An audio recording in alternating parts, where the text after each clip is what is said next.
Hey everyone, welcome to the channel. As you know, I'm coming to you raw and uncut. And please don't forget to subscribe, like, share, and leave a comment. All right, I don't even know what to say. SmackDown tonight, it was trash. I mean,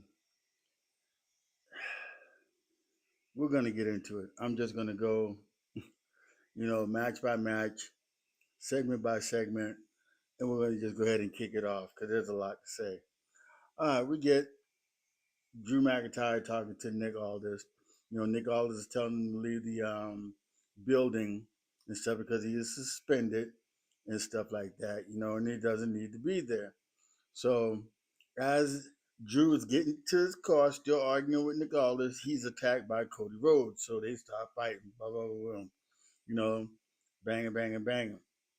Then Cody, he leaves and he starts heading to the ring. And as he gets to the ring, you know, he starts talking about Drew McIntyre, and Cody is like really upset and stuff. And this promo that he does is kind of a little bit lackluster because he ends up calling Drew McIntyre a cockroach, you know, um, and he's asking Nick Aldis to reinstate Drew McIntyre, ultimately to try to see who he's going to fight, and what you would think it would have been for Saturday Night Main Event.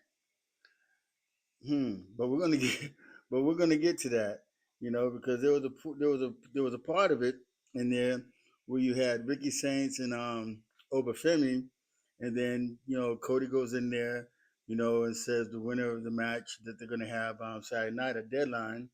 Um, Whoever wins that match gets to face him at Saturday Night Main Event. Why wouldn't it be Drew McIntyre? See, that's just innocent. He just attacked Drew McIntyre in a car, in a SUV, and they're not going to be fighting for at Saturday Night Main Event.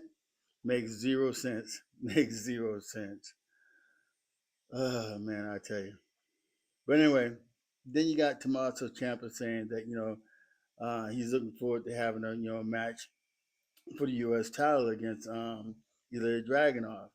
And then out comes Carmelo Hayes, telling him, hey, not to count on it because, he's next. And then we have the match, you know, getting ready with Carmelo Hayes and Ilja Dragunov. But before then, we have Rhea Ripley and Damian Priest cutting the promo about Selena Vega and Aleister Black and stuff. So we have that. I guess eventually down there they're going to have a match with each other and stuff. As a mixed tag, I believe probably next week on SmackDown.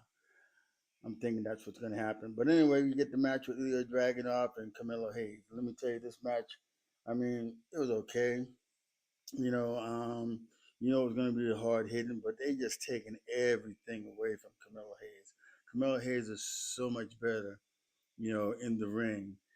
Some of these moves that he does. I mean, he's so fluent with them and everything. And I just think that they're doing Carmelo Hayes so wrong. He's been now with the WWE, I think, almost 2 years now. I mean, yes, he did have his match with, Cody Rhodes. He had a match, I believe, with Drew. He had a match with Andrade.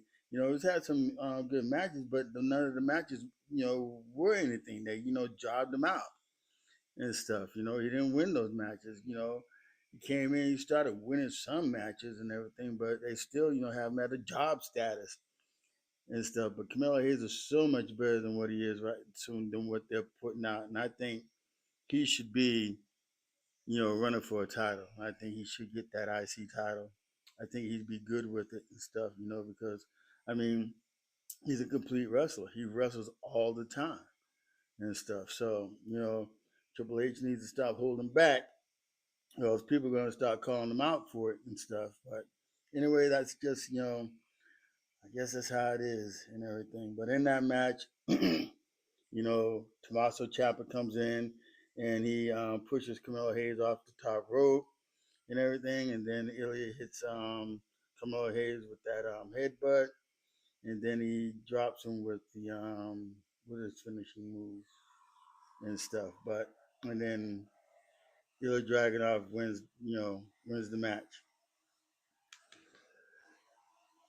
And then we get LA Knight backstage, talking about the last man now tournament and everything about what he's gonna do as far as Gunther is concerned and stuff like that. And that if he beats John Cena, that'll plant him, and put a footprint, for his legacy and stuff like that. And so he's just him and LA Knight, just talking his talk. But anyway, then we get the match with Kairi, Sane, and Alexa Bliss. This match really makes no sense because these two, I mean, at least they were in war games against each other and stuff, and they're just back at it fighting each other again. Make it make sense because it doesn't at all. Why are they battling with each other? Alexa Bliss and that team, they won. They beat the Kabuki Warriors, Last Legend, and the man Becky Lynch. But now they're fighting against again, you know. And then like last week when you had Alexa Bliss and Charlotte Flair going against Rhea Ripley and Io Sky, that made no sense. I mean, they were just partners. So I don't know. I don't understand. Triple H is tripping and everything. But anyway, in this match, Alexa Bliss wins with Twisted Sister. And then after the match, then here comes Nia Jax and Lash Legend. They attack Charlotte Flair and Alexa Bliss. And after they beat them down, then they start attacking. Then the Kabuki Warriors come in and attack Nia Jax and Lash Legend. And then Lash Legend and they turn it around and start beating up the Kabuki Warriors and stuff like that. And then Flair and Alexa Bliss came back, and so now they leave everybody out on the ring. Nia Jackson, Lash Legend leaves everybody outside the ring, holding on to their wounds and stuff like that. I mean, it was a pretty good match between Kairi Sane and Alexa Bliss. There were some botches in there, but ultimately, again, Alexa Bliss wins that match. And then here we go. We're talking about, like I said earlier before, Cody telling that, between the match between Oba Femi and Ricky Saints, whoever wins that match between them two, which will be Saturday at deadline for NXT, um, will get to face him, at Saturday Night Main Event, which makes zero sense when it should be Drew McIntyre, which is crazy. And then we get another segment with Nia Jax and Lash Legend. They're saying they attacked the Kabuki Warriors because of the fact that they blame the Kabuki Warriors for the loss, at War Games and stuff like that, and that they won a title match against them and stuff. So we have that. And then we had the match between Jade Cargill and Alba Fyre. I don't know really why Jade and Alba Fyre are going at it, and it being for the world title and stuff. But hey, you tell me, And then Jade does what she does. She beat her up.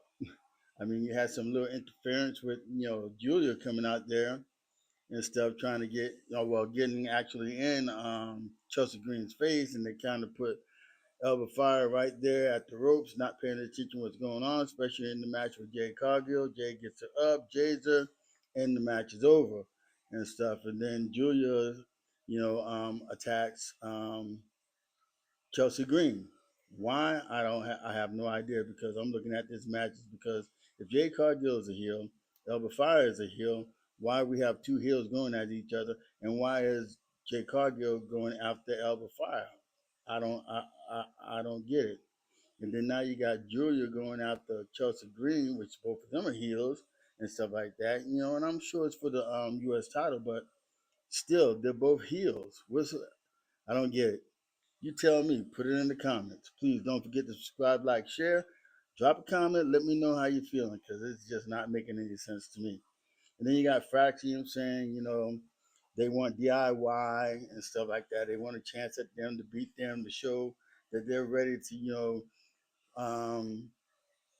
face, or ready to get in the ring for a tag team title shot and everything, and I, this, yeah, this makes no sense, with Fraxium, you know, DIY. I mean, the tag team division is just out of sorts and stuff like that, and just makes zero sense. But anyway, after that, then you got Jade, talking to BFAB and everything, and BFAB is trying to say that she's going to try to get, even with, Jade, and Jade comes out and her gets in BFAB's face and stuff and everything, and then Meechin comes out and stuff like that. So they set up a match, I'm sure it's going to be next week. So Jade can beat up on Meechin, or however that's going to go, however that's going to, end. Maybe it might be for Saturday night, main event, but we'll see. Then we got Soul Sokoa, and the MFTs, and Soul's coming out talking about the Y6 and what happened to them last week. And, and he's saying that everything he said he was going to do, he told the people everything he said he was going to do about Sami Zayn, he did. He beat Sami Zayn and stuff, and there's no Sami Zayn. So he accomplished, his mission to send Sammy on his way, you know. And then now, they're trying to get, back at the Y6, and he's telling Bo Dallas, Uncle, Howdy, that everything that they have that I guess came from Bray Wyatt, that, Solo and the MFTs are going to take away from him, you know, because he believes. So he went back to, Bo Dallas when he was saying believe and stuff like that. So, but I was into that segment, and then we have the Miz, with Nick, and then Nick's telling the Miz that, he tricked him, by putting his name into the thing to, appear to fight for in the last man tournament and stuff like that. Miz, is trying to make up his excuses. And Bailey, comes up, you know, um, and then he tells Bailey, that her next match is going to be with Soruka, which will be a match at Saturday night main event. Now, I don't understand why. I'm sure they're trying to bring Soruka up and stuff. Is probably why she's going to have the match with Bailey. That's the only reason why I would think these two would have a match, because, they've never had anything that I know of, that would bring it to that, as far as them wrestling on Saturday night, main event. So I'm thinking this is just a match, I guess to show Soruka, and I believe Soruka will probably go over and beat Bailey, which will probably lift her up on the brand she's going to go into, whether it be SmackDown or Raw. So, well, we'll just see what happens and stuff, and then Gunther, with his backstage program with Captain Kelly, saying that, he's going to beat LA Knight, and he wants John Cena to watch and everything, and John Cena's last match that he's going to beat the crap out of John Cena and retire John Cena with the big loss and stuff like that. And he told, he's telling John Cena, to pay attention, because it's not that he's going to beat LA Knight, it's how he's going to beat LA Knight and stuff. So, and then we have Aleister Black, talking about Damian Priest, well, Aleister Black and Selena Vega talking about Damian Priest and Rhea Ripley and the match that they're going to be having and stuff. So, and then we have the main event with LA Knight and Gunther. And I don't understand, because, Gunther wins the match, yes. But I don't understand why it's got to be Gunther to be the one to face John Cena in his last match. Gunther has no moves. He has nothing. He only has like maybe 3 or 4 moves that he does. He's going to chop you. He's going to power slam you. He's going to suplex you, and then he's going to kick you and stuff. He may throw in a drop kick maybe once or twice or whatever the case may be, but that's it. LA Knight, I believe, he carried the match. He did a lot more moves and everything. I mean, it was rugged, it was hard hitting and stuff like that. But, you know, Gunther's not a seller. I mean, he got hit with, the AA, and then he got the FU, and then, he kicks out of that. And then LA Knight drops, his famous elbow drop on him, on Gunther, and Gunther kicks out of that and stuff. And then ultimately, Gunther ends up tapping out LA Knight, you know, and that's it. I tell you, man, it's like, it's crazy. I don't, I don't get it. I don't want to really go into the world of Triple H and everything. I think I'm going to start doing some little side videos on that and everything to talk about Triple H and how he's running down WWE and stuff. A lot of things need to change. I mean, a lot of things need to change because WWE and the whole business, is, whew, viewership is going down. ESPN's not happy. Netflix is not happy. All them billions of dollars that they got for this program, and we're getting crap. There's nothing but crap.